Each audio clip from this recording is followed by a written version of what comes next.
салому дуруди бепоён ба кулли мухлисони барномаи дар шабакаҳои иҷтимоӣ. Фирдавси хурсанд тоб хабарҳои варзиширо бароятон мегӯяд. оғоз мекунем.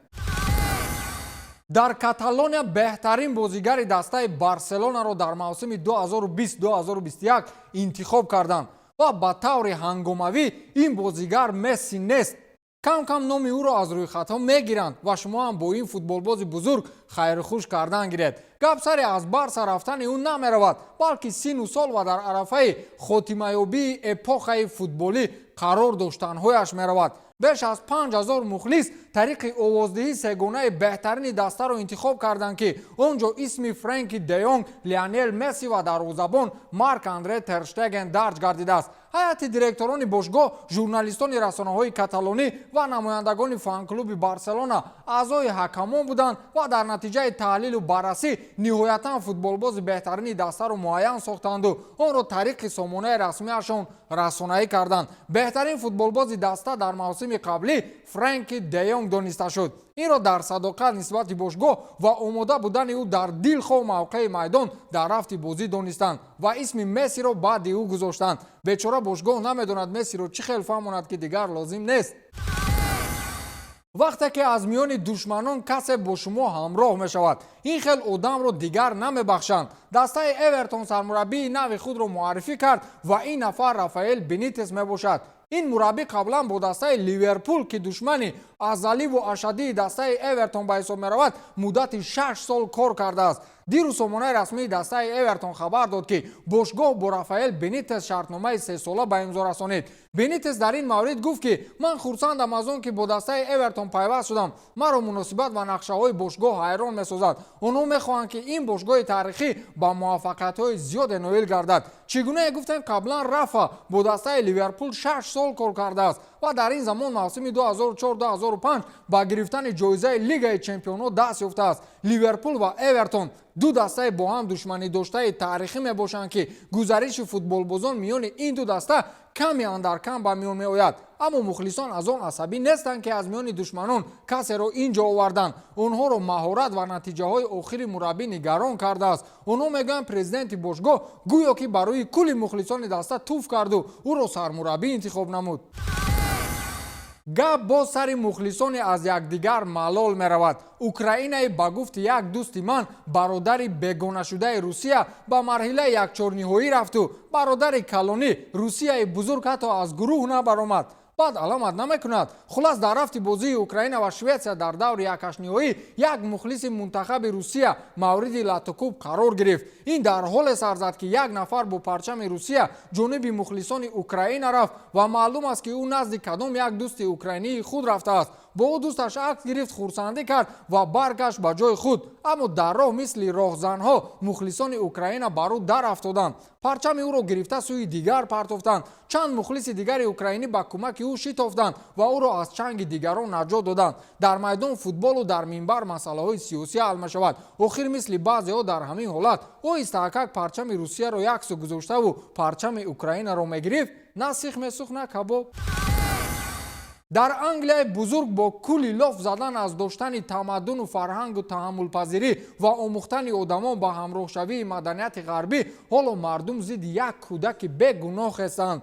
بازی آلمان و انگلیا را تماشا کردید؟ آنجا آلمان در دور یک هشت‌نهایی از انگلیا شکست خورد و انگلیا به دور یک چهارنهایی رفت. مخلصان آلمان تأسف می‌خوردند، غمگین می‌شدند و نهایتاً کارگردان یک دخترک 10 ساله را روی اکران برآورد که در آغوش پدر از شکست آلمان می‌گریست و ناله می‌کرد. این گریه او همین قدر زیبا بود که مردمی در منبر بوده هنگام او را دیدن از جای برخاستند. اما این دخترک حالا به دشمن رمزی انگلیس‌ها تبدیل یافته است. در توییتر گپ‌های می‌نویسند که به خواندنش زوری دهان نمی‌رسد. بعضی‌ها نوشتند که این باعث افتخار است که دخترک آلمانی گریه میکند. این مرا خوشبخت میکند. نفر دیگر نوشته است که گریه کردن گیر دخترک ابله ما هم وقت این خیل خرسند نمیشویم. نفر دیگر میگوید که این خیل حرامزاده‌های مثل این دختر زیادند. با مانند این تحقیرهای زیاد جانب دخترک 10 ساله زیاد است. مثلا چون این حرفا در جای شهر پیدا شدند. گریه کن میلادگرای خردکک، تو در کجا بودی وقتی گیتلر میلیون‌ها آدم رو میکشت؟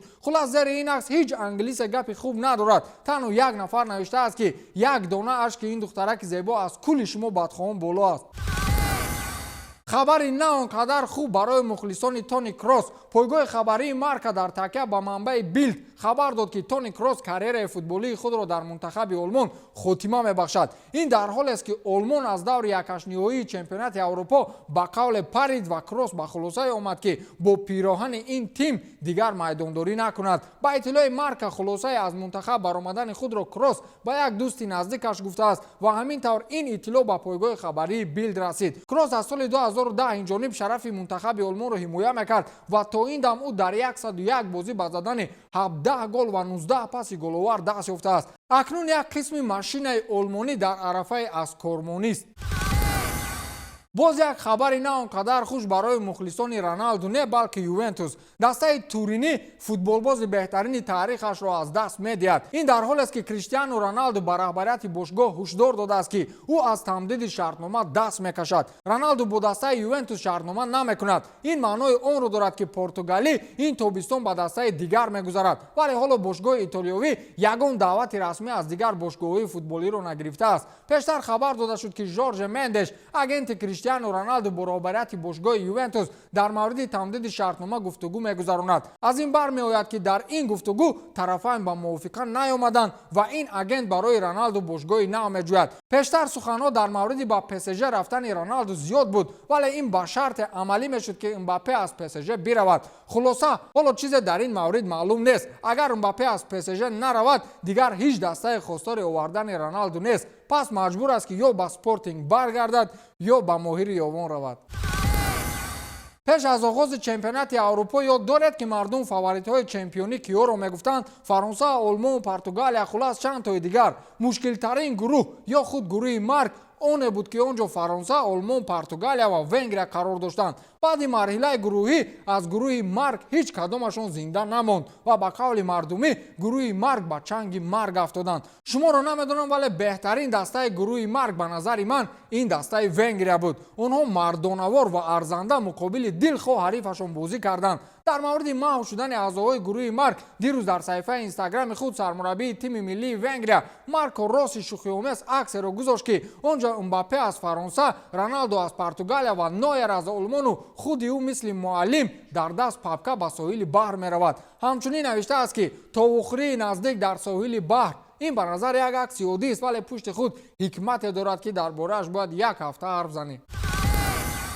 Лионел Месси аз ҳамин рӯз дигар футболбози Барселона нест. дигар журналистон ҳуқуқ надоранд ки ҳоли ҳозир ӯро футболбози Барселона гуфта муаррифӣ намоянд. имрӯз шаҳрномаи Месси бо дастаи Барселона расман хотима ёфт ва ҳамакнун Месси дар дунё ҳамчун агенти озод нафас мекашад. ӯ ҳоли ҳозир метавонад ки ба Барселона наояд ва шаҳрнома ҳам набандад. ӯ ҳатто метавонад ки ба дилхоҳ дастаи дунёӣ гуфтугӯ гузаронад ва ё шаҳрномаи ҳамкорӣ бандад. ҳоло дар мавриди тамдиди шаҳрнома низ ягон хабаре нест ва ояндаи Месси мисли қабл норӯшан боқӣ мемонад. аз ин чиз ягон дастане боз Спартаки Москва истифода бурданист. онҳо дар твиттери гузинаи англисиашон навиштаанд ки Месси замоне омад ки ба пеш қадам бимонӣ. ин як нав даъвати трансферӣ аз ҷониби дастаи москвагӣ буд. агар дунё ки чапа шавад, ман ба ин бовар надорам ки Спартак ҷиддӣ Мессиро даъват карда бошад. нафаре ки инро навиштааст ё одами шух аст ё одами маст. ба ҳамин тамом, то дидор, хайр.